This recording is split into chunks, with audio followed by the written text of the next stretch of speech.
Die vraag is, hoe lewe ek vanuit die nagmaal? Hoe lewe ek 'n lewe wat verandering bring?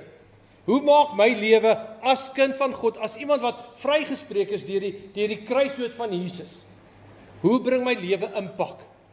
Hoe verander ek die wêreld? So kom ons gaan kyk na Handelinge 11 van vers 19 af. Deur die vervolging wat na Stefanus se dood ontstaan het, is die gelowiges uitmekaar uitgejaag. Nou dit is nie 'n maklike omstandigheid wat hierdie gebeurtenisse afspeel nie. Stefanus is doodgegooi met klippe omdat hy Jesus bely het as Here. Omdat hy sê ek sien die hemel oop en Jesus wat aan die regterkant van die Vader staan. Jesus wat die Jode gekruisig het.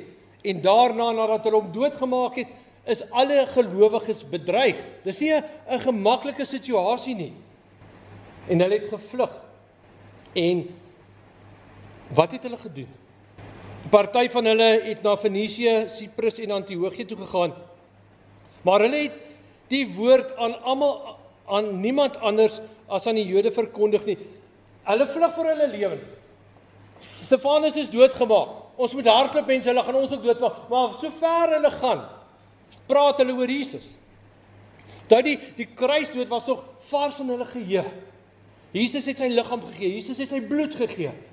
En so ver soos hulle gaan, verkondig hulle die evangelie van Jesus aan almal wat Jode is. Maar onder die volgelinge was daar sekere mense wat van Siprus en Sirene afkomstig was en wat in Antiochië gekom het en daar ook die Griekssprekendes die evangelie van Jesus, die evangelie dat Jesus die Here is, verkondig het. So in die begin was dit net aan die Jode, toe kom daar mense wat Grieksprekend is. Hulle kom uit 'n ander deel, hulle is nie uit Israel nie, maar hulle is nog steeds deel van die Joodse geloof gewees. En hulle begin aan Grieksprekendes, ander mense wat nie van Israel is nie, die evangelie verkondig. En ek hoop dit is goeie nuus vir julle. Want dit is hoekom ons die evangelie vandag hier het. Want dit het gebeur. Dis nie net vir Jode nie. Die evangelie van Jesus is vir almal. Elkeen van ons word hierin ingesluit. Nou wat het toe gebeur? Die Here het die gelowiges gehelp sodat daar baie mense tot geloof gekom het en hulle tot die Here bekeer het. So ver soos hulle gaan, vlug vir hulle lewens, onthou die agtergrond, vlug vir hulle lewens, praat hulle oor Jesus, verkondig hulle die evangelie van Jesus en die Here het hulle gehelp en baie mense het tot geloof gekom. Daai uitlewing van hulle Christendom, daai uitlewing van die versoening met Jesus. My sondes is vergewe, so ver as wat hulle gaan, verkondig hulle Jesus. Die berig hieroor het die gemeente in Jerusalem bereik en hulle het vir Barnabas na Antiochië toegestuur. Toe kom die storie uit in die kerk in Jerusalem. Daar is ander sprekendes, daar's Grieke wat die evangelie verkondig het, daar's Grieke wat tot bekering gekom het, wat nou in Jesus glo. En hulle sê ons moet iemand stuur om te gaan kyk wat het hier gebeur. En hulle stuur toe vir Barnabas. Maar hoekom stuur hulle vir Barnabas? Wat maak Barnabas nou so spesiaal? Die heel eerste ding is, kom ons lees verder. Hulle het vir Barnabas Antiochië toe gestuur. Toe hy daar kom, was hy bly om te sien hoe God in sy genade onder hulle gewerk het en hy het hulle almal aangespoor om met hart en siel aan die Here getrou te bly.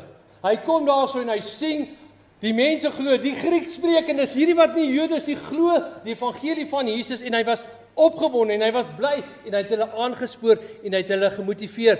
Barnabas was 'n goeie man, vol van die Heilige Gees en met 'n vaste geloof. 'n Aansienlike klomp mense is tot geloof in die Here gebring.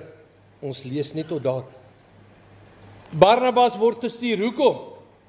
Hy was by die kerk in Jerusalem, deel van die binnekring.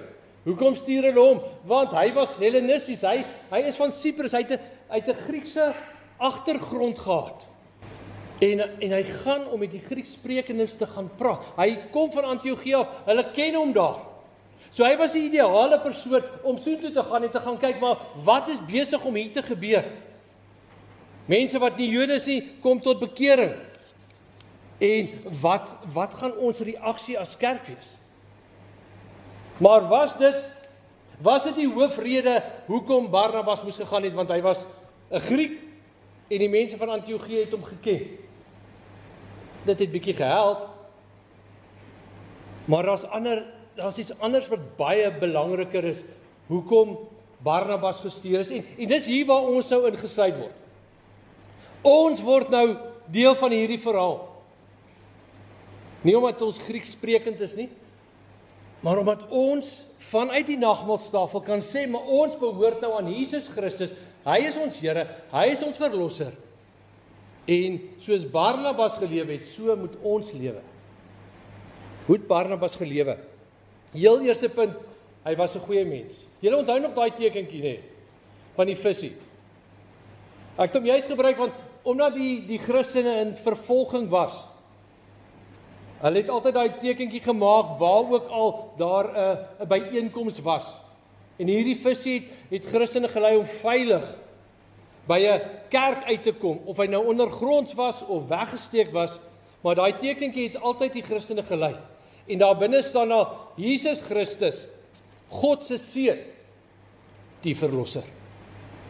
En dit is waaroor nagmaal gegaan het. Jesus Christus, God se seun, die verlosser. En dit is ons motivering om daai in gedagte te hou, tydens vervolging. Hulle vlug vir hulle lewens, maar hulle verkondig die evangelie. Nou Barnabas gaan, hy is 'n goeie mens. Wat beteken dit om 'n goeie mens te wees? Nou ons hoor dit baie, ons sê baie keer mense wat nie deel is van 'n kerk nie, hulle is nog steeds goeie mense. Maar wat is die vereistes vir 'n goeie mens?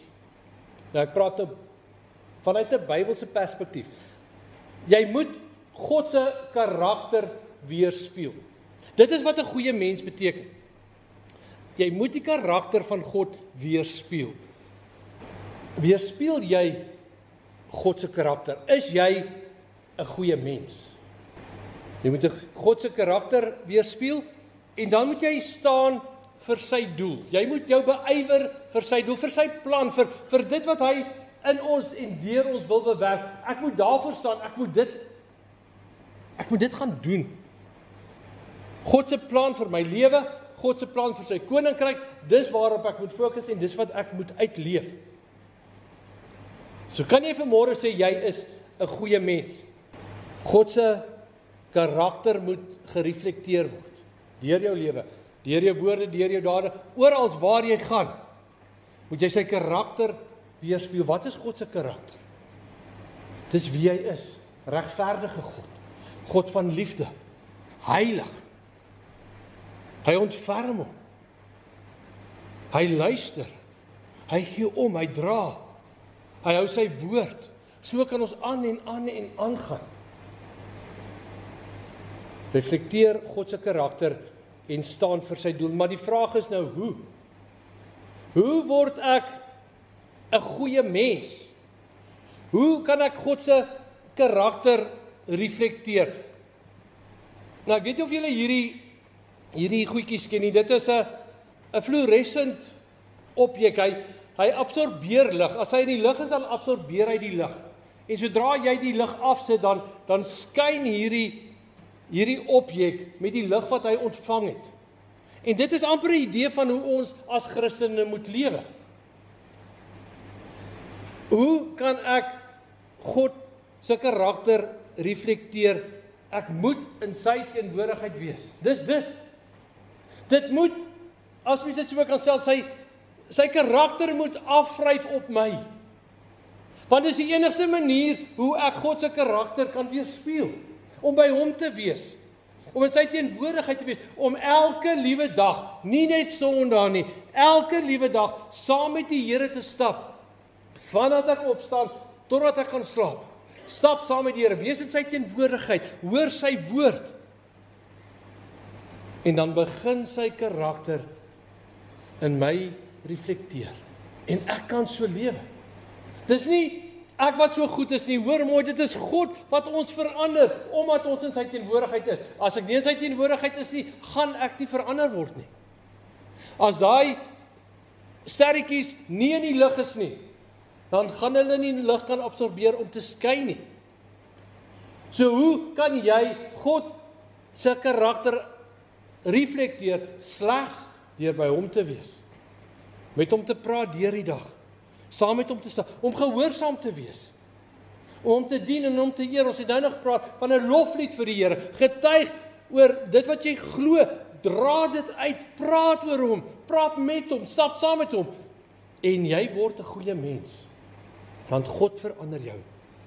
En as jy so tyd spandeer saam met God, dan kom jy agter wat is God se hart.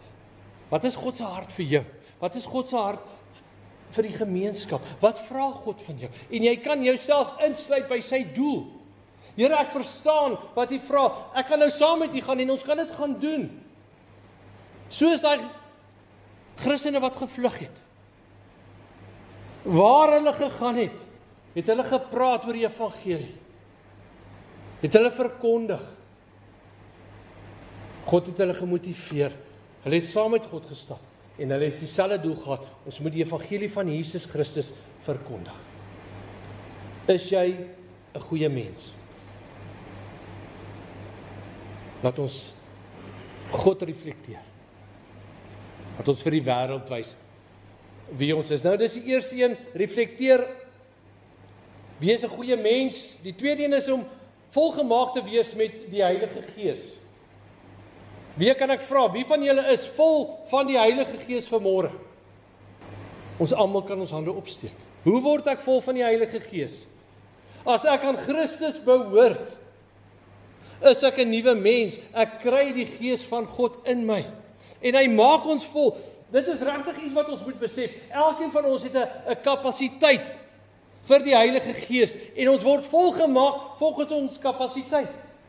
Dis nie van, jy het 'n 40 liter petroltank en ons gooi elke keer net 10 liter in nie. God maak jou vol met sy Gees. Dis die waarheid. Jy kry nie 'n stukkie van die Gees en 'n stukkie van die Gees en jy kry die Heilige Gees in sy volheid. En so word jy volgemaak met God se teenwoordigheid. Hy's by jou, hy woon in jou. En dis waarop ons moet fokus. Soos ek met hom stap, so maak hy my vol.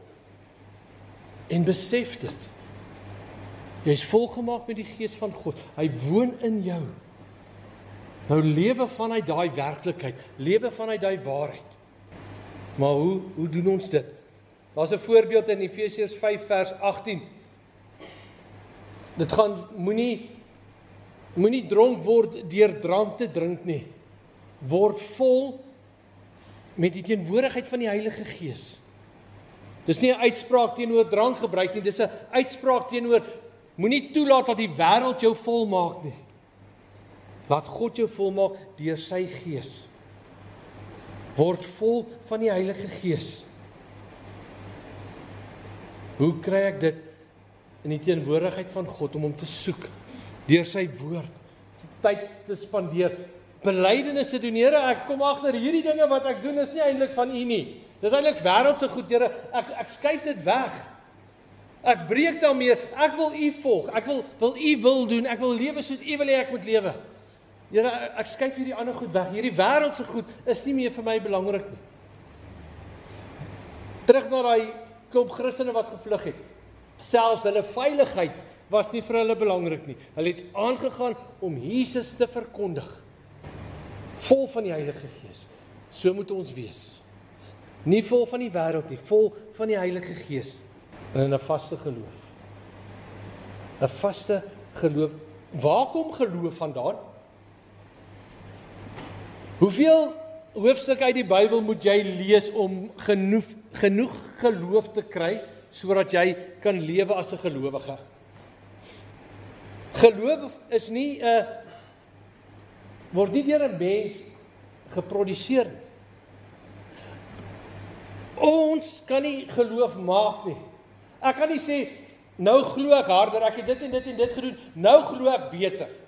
Nou glo ek met 'n sterker geloof, nou weet ek, dit wat ek glo, dit gaan gebeur.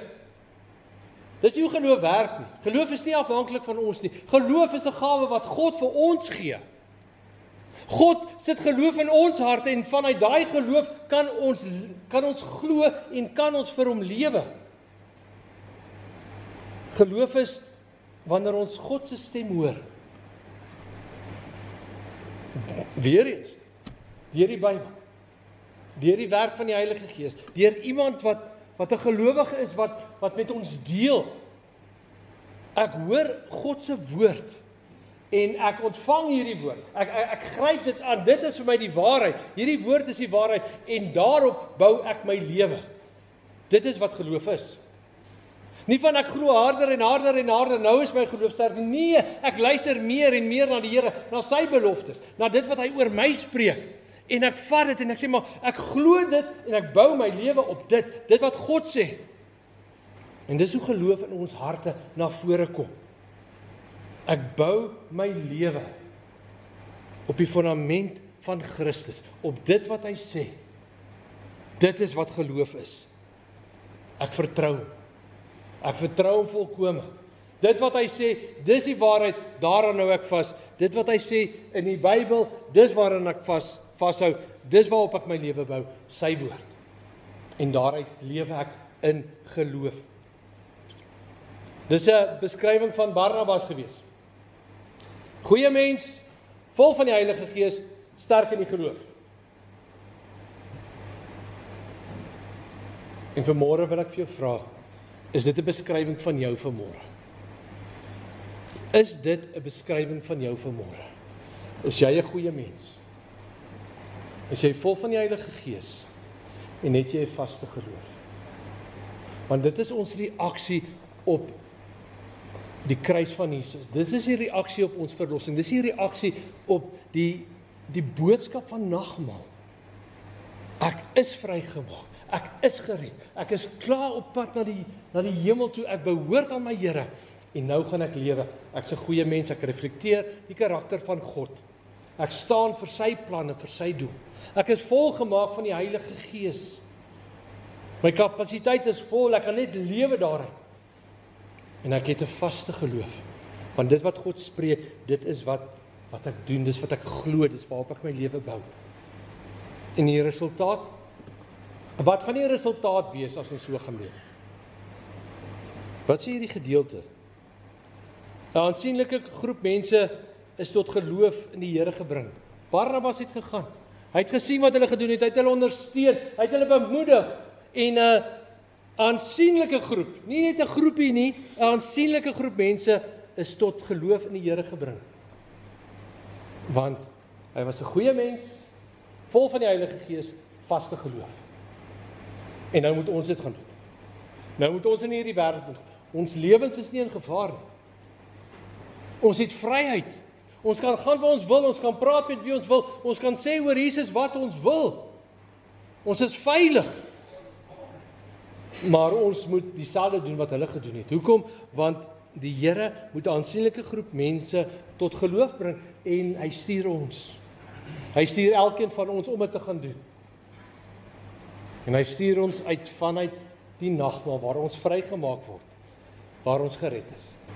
So na hierdie nagmaal, nadat jy weer bevestiging gekry het, jy is 'n geredde kind van God. Jy is gered deur die bloed van Jesus. Jy's vrygespreek. Daar's versoening tussen jou en die Vader. Al jou sondes is vergewe. Hoe gaan jy nou lewe? Hoe gaan jy van nou af lewe? Kom ons beantwoord hierdie vraag in gebed. Die vraag is, hoe gaan jy nou lewe vanuit die realiteit dat Jesus jou vrygespreek het? Dat jy met God versoen. Hoe gaan jy nou lewe? Kom ons antwoord die Here in gebed. Kom ons bid saam.